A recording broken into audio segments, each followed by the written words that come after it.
আসসালামু আলাইকুম আরহামতুল্লাহি আবারাকাতুহু। একটা জাতি আছে, তারা পাহাড়ের পিছনে বন্দী, সংখ্যায় কোটি কোটি। তারা প্রতিদিন পাহাড় কাটে, আর আল্লাহ প্রতিদিন রাতে সেটা আবার জোড়া লাগিয়ে দেন।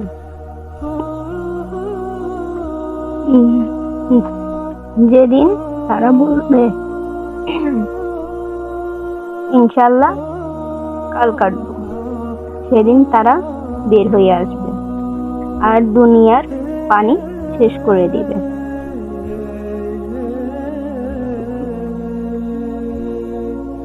হ্যাঁ, আমি ইয়াজুজ মাজুজের কথাই বলছি। আজকে কুরআন ও সহিহ হাদিসের আলোকে জানবো তারা কারা, কোথায় আছে, কেমন দেখতে, কবে বের হবে, আর আমরা কিভাবে বাঁচব। ভিডিওটি শেষ পর্যন্ত দেখুন। এটা জানার জন্য প্রত্যেক মুসলমানের জন্য ফরজ। ইয়াজুজ মাজুজ কারা?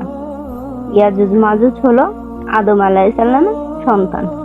তারা বনি আদমের একটা জাতি। রাসূল সাল্লাল্লাহু আলাইহি সাল্লাম বলেছেন, আল্লাহ কিয়ামতের দিন বলবে, হে আদম। আদম বলবে, লাব্বাইক। আল্লাহ বলবেন, জাহান্নামের জন্য 1000 জনের মধ্যে 999 জন বের করো। সাহাবারা ভয় পেয়ে গেলেন। নবী সাল্লাল্লাহু আলাইহি সাল্লাম বললেন, ওই 999 জন হলো ইয়াজুজ মাজুজ। বুখারী 4741।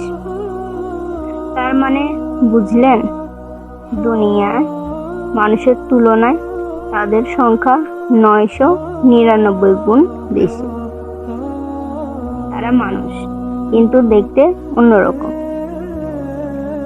হাদিসে আসছে, তাদের চেহারা চওড়া, চোখ ছোট, চুল লালচে। তারা যুদ্ধবাজ। তাদের পূর্বপুরুষ ছিল নূহ আলাইহিস সালামের ছেলে ইয়াফেস, জুলকারনাইন ও দেয়াল। এখন আসি আসল ঘটনায়। আল্লাহ কুরআনে সূরা কাহফে বলেছেন, তারা বলল, হে জুলকারনাইন, ইয়াজুজ মাজুজের দেশে অশান্তি সৃষ্টি করেছে। আপনি কি আমাদের ও তাদের মাঝে একটি প্রাচীর নির্মাণ করে দিবেন? সূরা কাহফ আয়াত 94।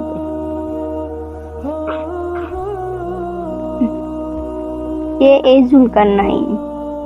অনেক আলেমের মতে তিনি ছিলেন একজন ন্যায়পরায়ণ বাদশাহ। আল্লাহ তাদের পুরো দুনিয়ায় ক্ষমতা দিয়েছিলেন। জুলকারনাইন যখন ওই জাতির কাছে গেলেন, দেখলেন দুইটা পাহাড়ের মাঝে একটা উপত্যকা। ওই দিক দিয়ে ইয়াজুজ মাজুজ এসে মানুষের ফসল, গবাদি পশু সব শেষ করে দিত। জাতি বলল, আমরা আপনাকে কর দিব, আপনি শুধু একটা দেয়াল বানিয়ে দেন। জুলকারনাইন বলল, আমার রব আমাকে যা দিয়েছে তাই যথেষ্ট।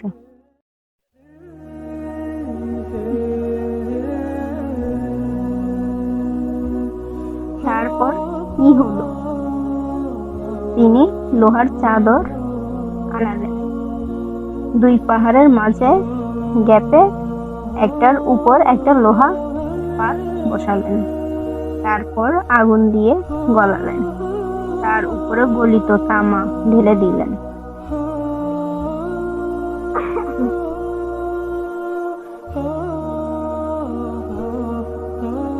আল্লাহ বলেন, সুতরাং তারা তা অতিক্রম করতে পারল না এবং তা ভেদ করতেও পারল না।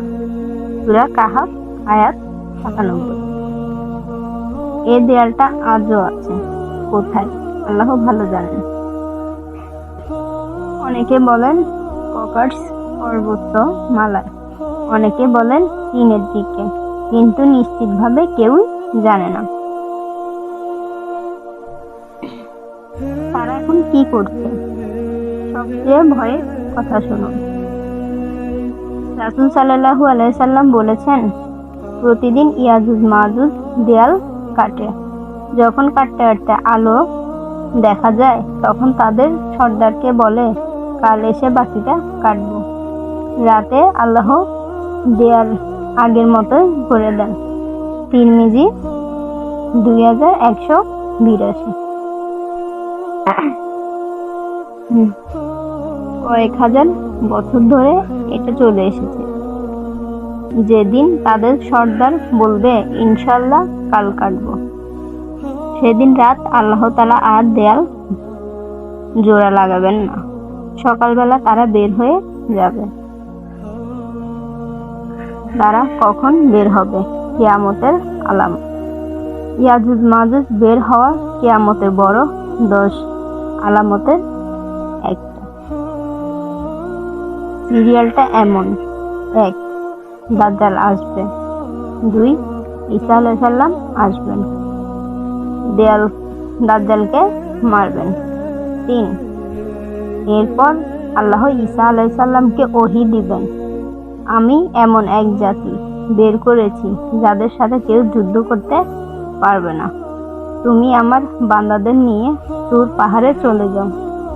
মুসলিম 2936।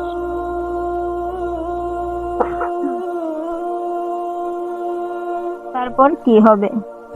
ইয়াজুজ মাজুজ বের হয়ে প্রথমে তাবারি আল লেকে যাবে। এটা ফিলিস্তিনের একটা লেক। তারা এত বেশি হবে যে প্রথম দল পানি খেয়ে লেক শেষ করে ফেলবেন। পরের দল এসে বলবেন, এখানে এক সময় পানি ছিল। তারা পুরো দুনিয়ায় ছড়িয়ে পড়বেন, ফসল নষ্ট করবেন, এমনকি তারা আকাশের দিকে তাকিয়ে তীর মারবেন, তীরে রক্ত লেগে ফিরে আসবে। তখন তারা বলবেন, আমরা জমিনের সবাইকে মেরেছি, এখন আসমানের সবাইকে মারব। নাউযুবিল্লাহ। তাদের ধ্বংস কি হবে?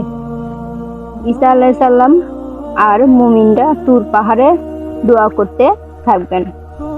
আল্লাহ তাদের দোয়া কবুল করবেন।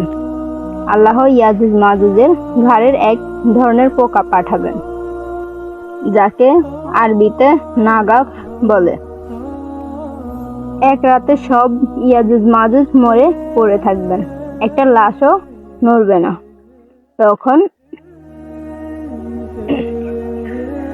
আল্লাহ আকাশ থেকে পাখি পাঠাবেন। পাখির গলা হবে উটের মতো লম্বা। তারা লাশগুলো উঠিয়ে আল্লাহ যেখানে চান সেখানেই ফেলে দিবে। তারপর আল্লাহ বৃষ্টি দিবেন, এমন বৃষ্টি যে পুরো জমিন ধুয়ে পরিষ্কার হয়ে যাবে। আমাদের জন্য 5টা শিক্ষা। 1. ইনশাআল্লাহ বলা। দেয়াল কাটার সময় ইনশাআল্লাহ না বলার কারণে তারা আটকে আছে। আমরা প্রতিটা কাজেই ইনশাআল্লাহ বলবো। 2. জুলকারনাইনের মতো হও। তিনি ক্ষমতা পেয়েও অহংকার করে নাই, মানুষের উপকার করেছেন। 3. দোয়া। শেষ জামানায় বাঁচার একমাত্র উপায় আল্লাহর কাছে পানা চাওয়া। 4. ঈমান মজবুত করো। যখন তারা বের হবে, ঈমান ছাড়া কেউ টিকবে না। 5. কিয়ামতের প্রস্তুতি। সময় খুব কম, গুনাহ ছেড়ে তওবা করুন।